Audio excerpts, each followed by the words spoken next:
Record. Okay, hey everyone, welcome to the weekly Team Set It Off team call. I'm super excited. I'm sure you can see on the recording if you're watching it, or if you're live, you can see us. We're like the Brady Bunch right now. Everybody in their little windows, excited to have a good time. But today's team call is going to talk about the power of vulnerability. But before we get into that, I just want to do a couple quick announcements to recognize and celebrate our team. So number one, we have the Team Spirit competition going on. And if you're not a part of it, it's okay. Your support and your love means the world. But I have to say, I didn't know that they were going to send us an email or anything. So on Friday, I got the email and I was just looking, it's like, okay, whatever. I didn't even know if we had enough people to be on the Team Spirit or who signed up and who didn't. And then looking at the ranks, and our team was number 14 out of 424 teams. Like, if you went on the website, if you go on the website right now for like Team Spirit, Beachbody, or I don't even know what the link is, you'll see it. It'll say Set It Off Legacy. We have like an average of like 1 Success Club point for each person on our team, which is amazing because some of those teams have like, I don't even know how many people, like 1,000 people or something. So a really, really big deal, like freaking out. Like, even if you're not on the team, just know that that's like, oh my gosh. It's like, for someone that's never hit top 20 in anything, it's like, yes. And it wasn't just one person, it was all of us collectively. So it's a big freaking deal. This is normally the time of year where everyone drops off, not even just helping other people, but even helping themselves. So it just means the world that we're on the leaderboard and nonetheless in the top 20. So yeah.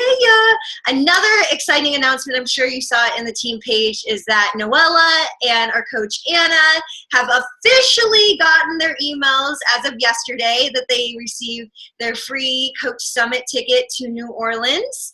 So very, very exciting stuff there. Because this is an accomplishment that not a lot of people do. You have to hit Success Club, aka you have to help 3 people for your first 3 months as a coach. So if you're a brand new coach, your first month, it could either be the month you signed up or the month after you signed up. So they give you like a 2-month cushion to kind of be like, what am I doing?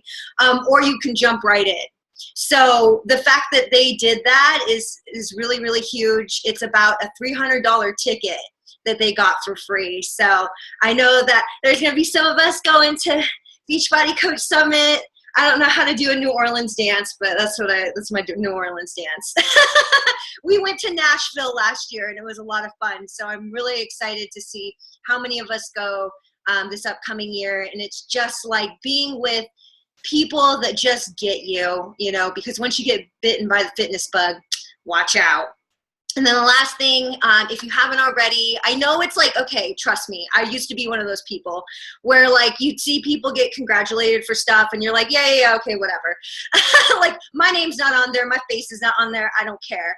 But if you could do me a huge favor and just go and like our cover photo and congratulate everybody that had Success Club points on the board, whether they hit Success Club or they just helped a person or two last month, just make sure to say congratulations, right? Because it's a big deal. It's a big deal when someone decides to commit to their health and fitness, and just building that team camaraderie and spirit and just encouraging people rather than comparing, because it's very easy to compare and be like, well, why didn't I help people? And what's wrong with me? And so, and when you feel like you're getting compared or you're comparing yourself to someone else, then just reach out and celebrate and go easy on yourself, right? So, okay, let's talk about the power of vulnerability.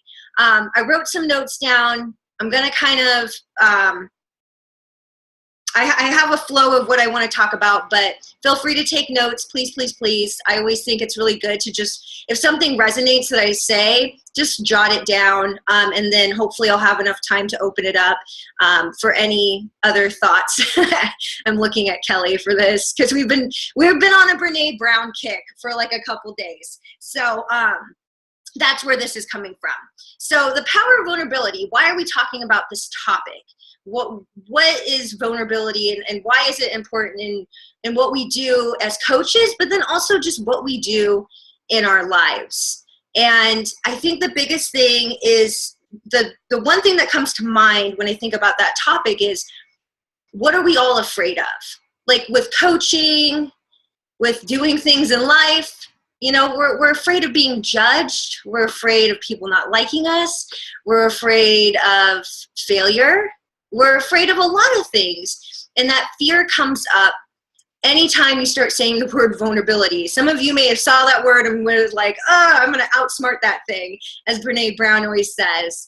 But the thing with vulnerability is that this is an interesting point, that in you, so if it's me and I look at any one of you and you share something very deep and personal, something that may bring you a little bit of shame, or you're fearful of being judged, like when you have a heart-to-heart conversation with somebody, or maybe you scrolled Facebook and you saw somebody's post and they reveal the part of themselves where it's like putting their heart on their sleeve.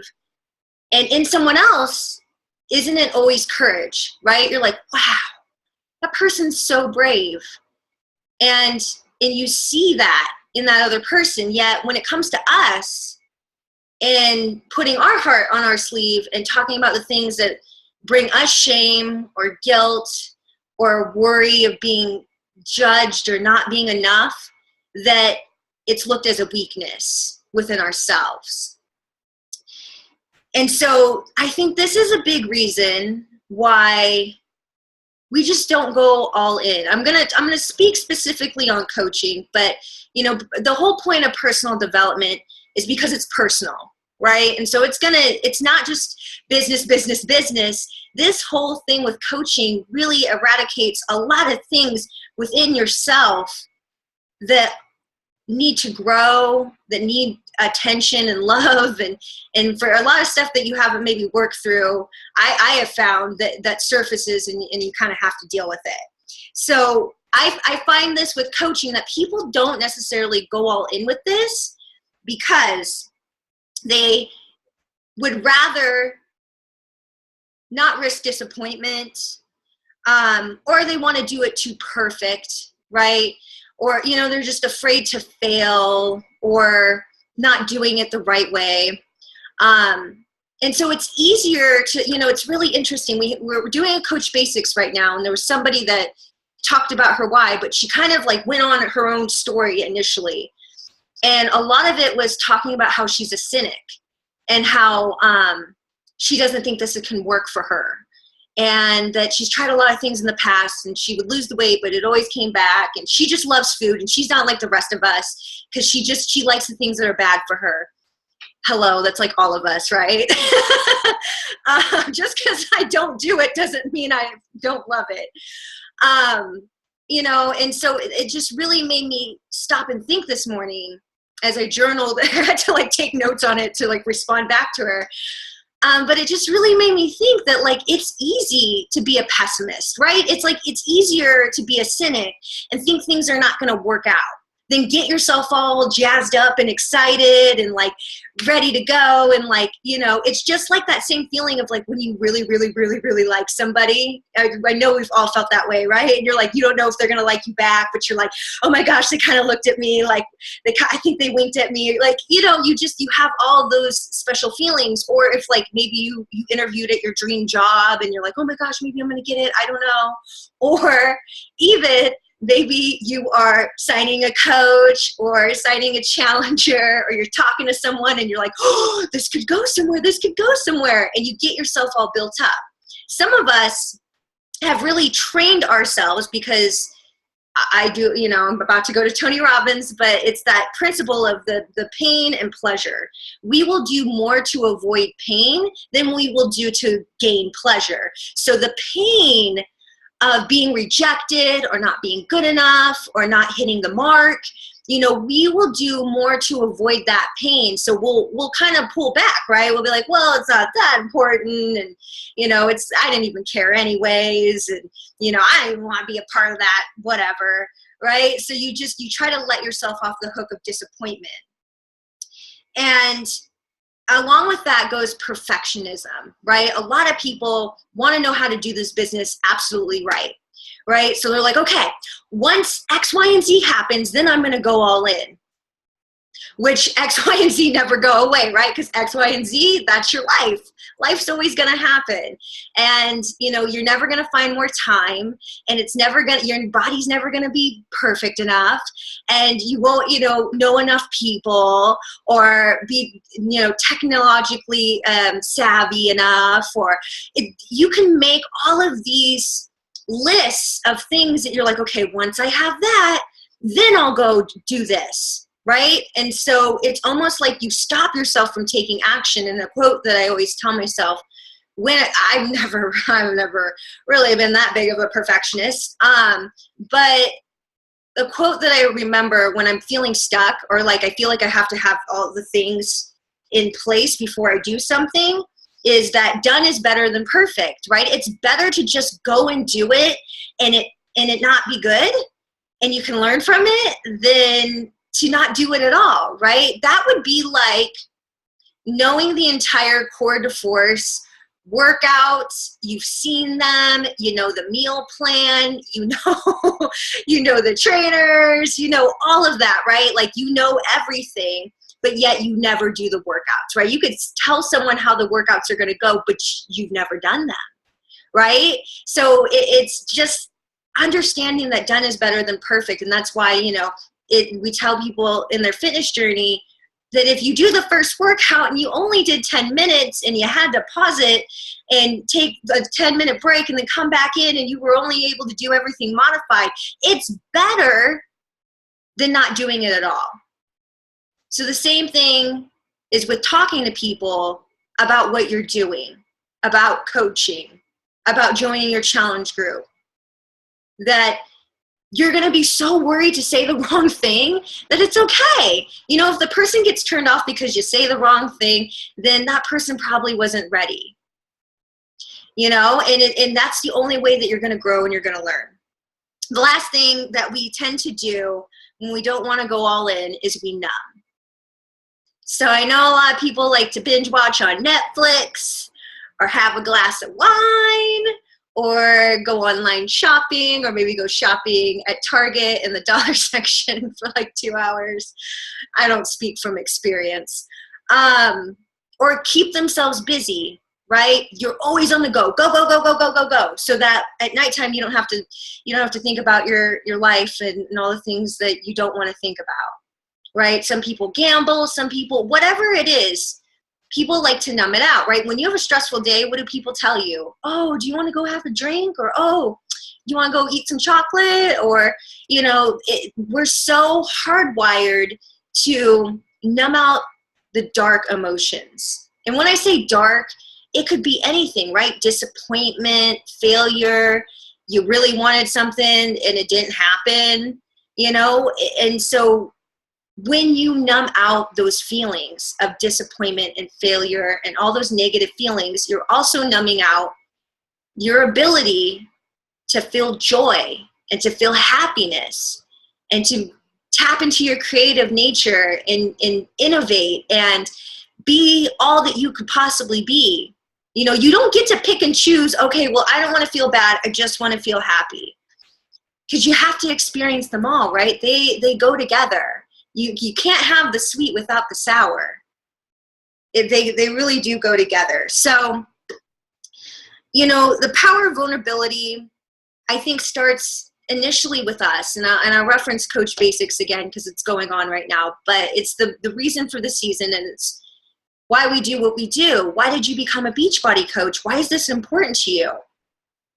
And I challenge people to think about their lives in general, not just like, okay, obviously I want you to know why you became a Beachbody coach, but like 99.9% of people that become coaches are either I wanted the discount or I just want to help people, right? That's like the core basis of what most people say. But challenging yourself, this is vulnerability with yourself, to be like, wow, if I could have any life that I wanted.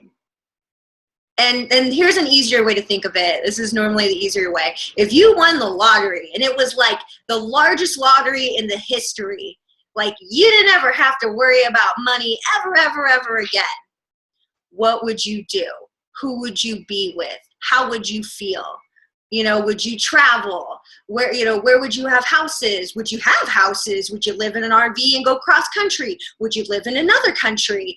Really thinking about it and being specific and being like, ooh, this feels like a dream, like uncomfortable, like this will never happen for me. That's the good stuff. That's the stuff that's the real you coming out. That's the vulnerable you, right? Where you're like, this would never happen for me. That's the stuff we want, that I challenge you to write down in a notebook and look at it and feel it and think of yourself as a person. Like, who is the person that you want to be? Let me share with you really briefly mine. Before I found fitness, I was, a teenager, very, very shy. I couldn't keep friends. I was depressed. I had internet friends. I went on chat rooms. I had a bunch of internet friends. I had no real, I had some friends in real life, but I didn't like myself. And I never, I couldn't remember.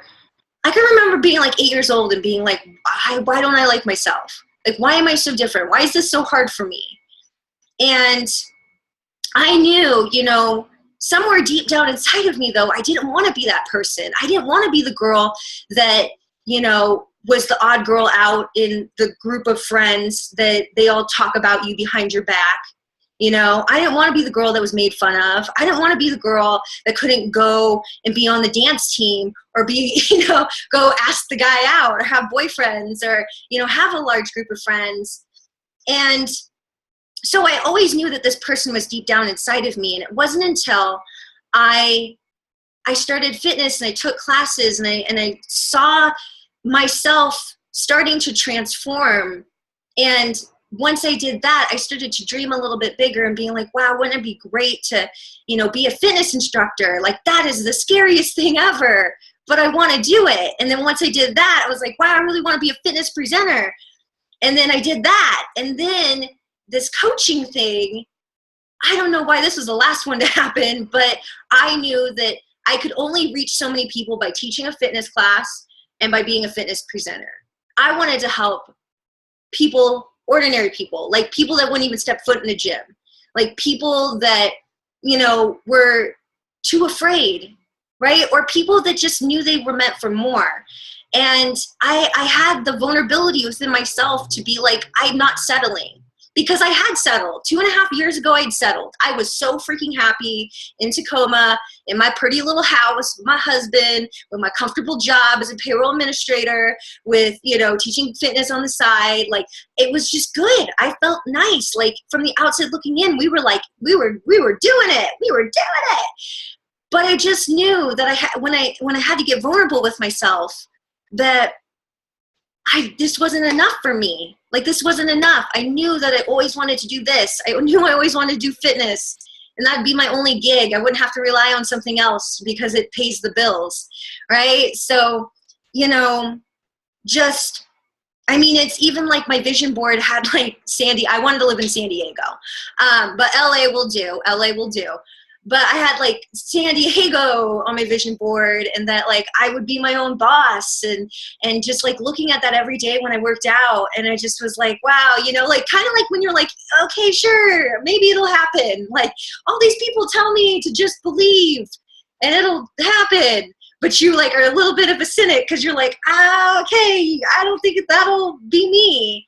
But if you do the things that successful people tell you to do, right? If it worked for all those other people, why wouldn't it work for you? But that's where the vulnerability comes in, where we start to doubt ourselves and we start to go, oh my gosh, to tell the world that you have these big audacious dreams that you want to do, you want to quit your job, that you want to travel more, that you want to pay off your debt, to even admitting you have, debt. All these things bring up so much within us. And I want you to remember that you have the power. You have the power to inspire by you revealing things about yourself that you don't want to reveal. These could be things with your story. These could be things of what you are dreaming about for the future. But I wanted to, let's see if it's on here. I wanted to do a quote really quick. Let's see if I can find it. It's so poetic for the election night too.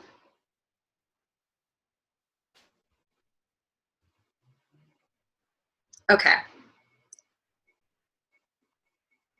The Man in the Arena by Theodore Roosevelt. And this is why Brene Brown titled one of her books, Daring Greatly.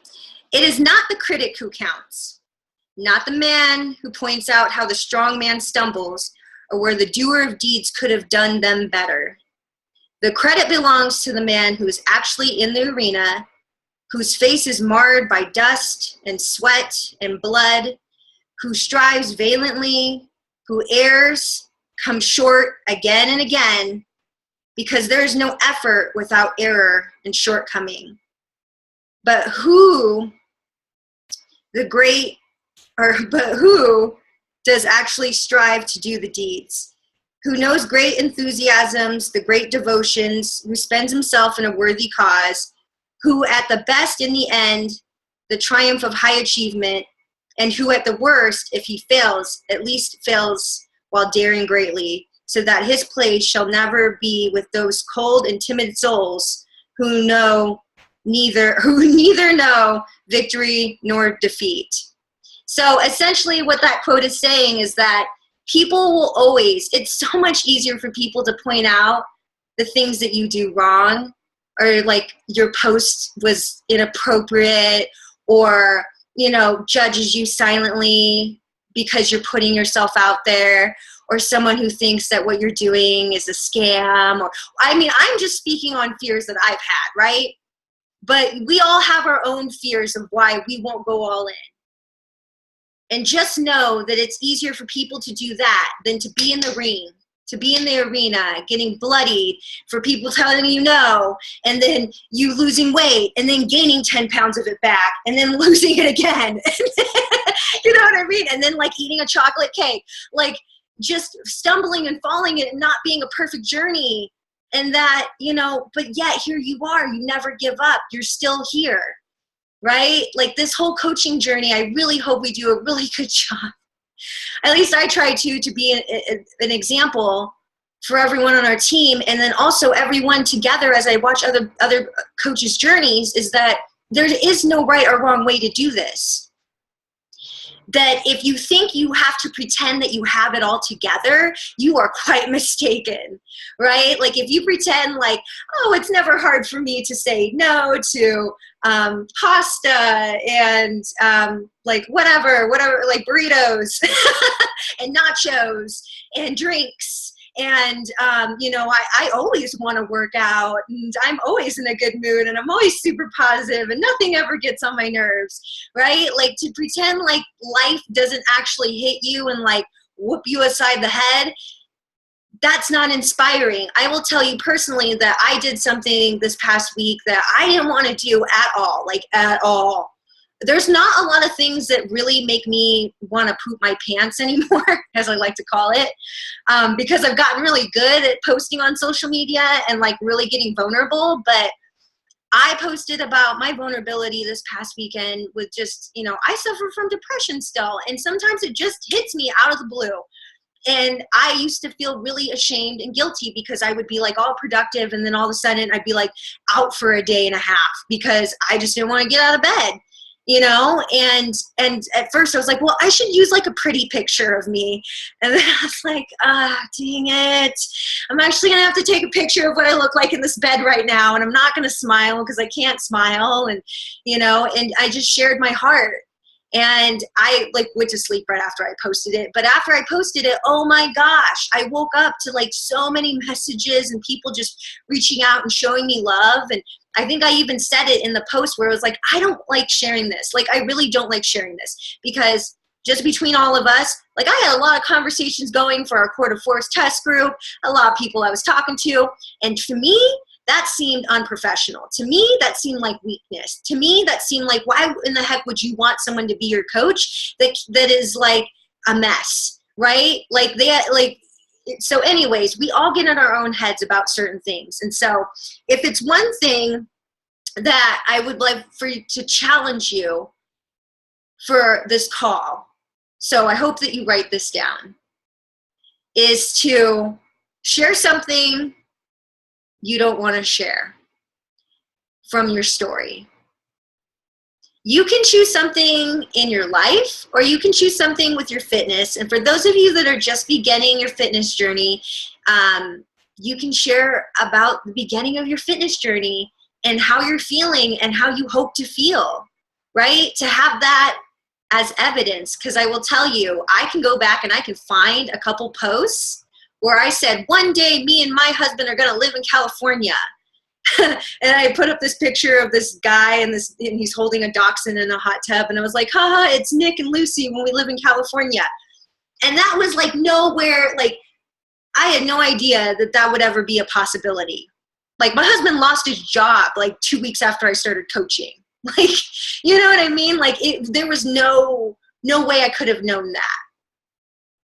So that's why I challenge you to either post something, like if you're a veteran coach, like you need to get real and like share some stuff. But if you're a newer coach and this is like the beginning of your journey, share your hopes and aspirations for this opportunity on what you're doing and what drew you to it, and like let your heart out.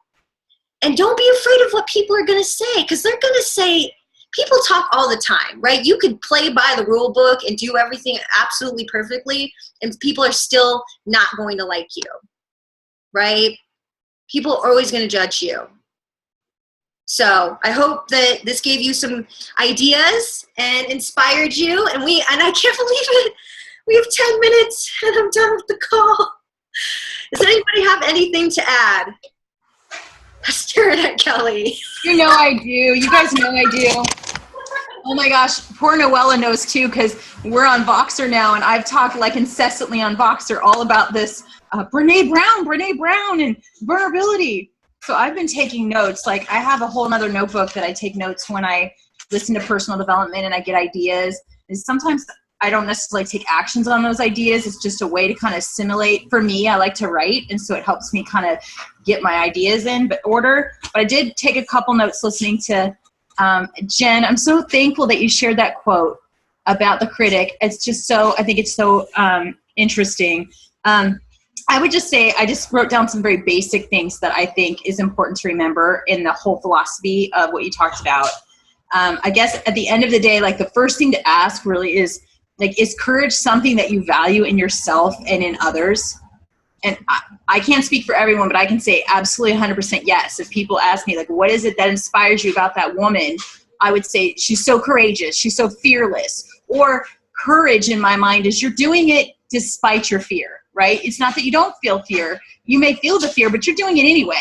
So for me, like that is absolutely no brainer for me. Yes. And so then the other thought is to remember, if you're going to be courageous, if you're choosing to be courageous, you have to be okay with the fact that you will disappoint some people, period. That's just, it's like, be courageous, gonna disappoint some people. You have to just be okay with that.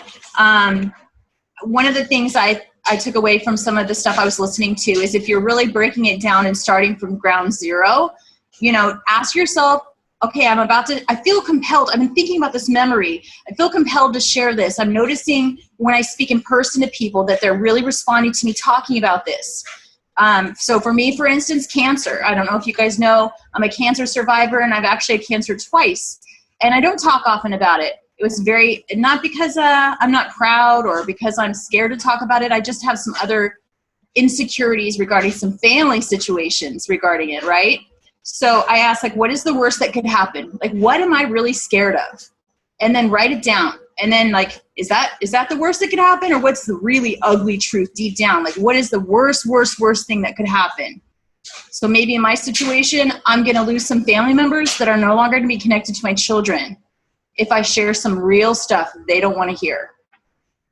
And then when you get to that really like ugly, deep fear, that's really your fear, just to think about it for a second and think about, okay, if that actually happened, what would I do? And sometimes you know the answer and sometimes you don't. But one of the things that I always think about is when I've been listening to this, what I've been really getting out of this Brene Brown is, if that worst fear that you have, that ugly fear happened, would that change your desire to share, or would that take away from your courage? Right? Would it? No, it wouldn't. Probably not. And, and if it did, then I guess you learned, right? Because you fell down and you learned something and you tried, like they talk about in the arena, right? You got bloodied and you got back up. And then the other thing I was thinking about when I was writing some notes that Jen didn't share, or that you didn't cover, is I also just, I think a lot about, like, would the possibility of that ugly truth that could happen to me, would that outweigh the reward for me to reach even one person that needed to hear me share about that thing that was so ugly, that I was so scared of other people's judgment? Would that outweigh the reward of maybe saving someone's life or connecting to someone? Absolutely not, right? So those are the kind of questions that I was thinking about when I was listening to a lot of Brene Brown, and really applying it to my own personal life as a coach. And it's not necessarily as a coach, like Jen said, it applies to all areas of our life, and just living more true with our intentions and not putting conditions, like Jen talked about. We put conditions on our own happiness. I used to put conditions. I don't have Wi-Fi. It's so hard for me to coach. Oh my gosh, I have a full-time job. Oh, I'm really horrible. My laptop is a dinosaur. I can hardly use it. But when I found out that it was really what I deeply wanted, and my intentions were to help people and to continue to move forward, then I found ways to make it work instead of seeing excuses.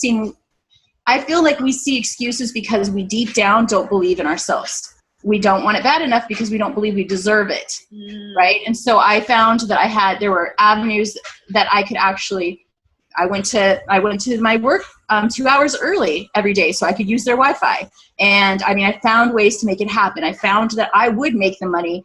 I would make extra money so that I could afford the Wi-Fi, so that I could also be able to coach. And so I'm queen of excuses. Everybody, we all know about excuses. We make them, but sometimes we don't realize we're actually putting boundaries on our own success and our own happiness. And if that isn't enough to motivate you, you're also putting boundaries on those people around you that only you can reach. I can't reach somebody that Hazel can reach because they're not connected to me. They're connected to, I know Hazel's like, why is Kelly even out? But anyway, those are kind of my takeaways about it. I love Brene Brown, and if you don't know what to do, you could just YouTube her and just listen to a video maybe when you're driving, or watch it and just see if you get something out of it. I'm glad I listened to this because along the way because I know I have been on many calls. Just there's been a lot of life stuff, but hearing about vulnerability and frustrations and being fearless, I think that's a life application as a coach, and it's a life application that we can take into any part of our lives. I was thankful to pop in when I did, because hearing those stories and it's like because there's something, I'm going through a quad strain right now, which is mentally limiting. So it's been a journey. So it's good to hear about vulnerability and motivation and persevering, because we think it comes out of a storybook. It comes out instant. Oh, I'll be this, I'll be that, but in a way that comes with hard work. That comes with looking at it from a whole different view. Kristen, I agree. And I think something that you already know, but I would just remind you, is that when we connect with others, people do not connect with me because I'm some sort of authority. Kelly's the authority on ripped, and she lost 160 pounds and she knows everything. When I connect with people deeply, and every single one of you that's on my team that's rewatching this, we connected because we shared something very personal that we both might have struggled with. And so it's just a reminder, Kristen, that what you're struggling with is what connects you to other people. And you don't have to be perfect. You don't have to know yourself in every way. You can be imperfectly perfect. This makes me think of Noella, because that's kind of like your whole, like, that's Noella's like, I'm imperfectly perfect and I'm okay with being awkward. Watch me.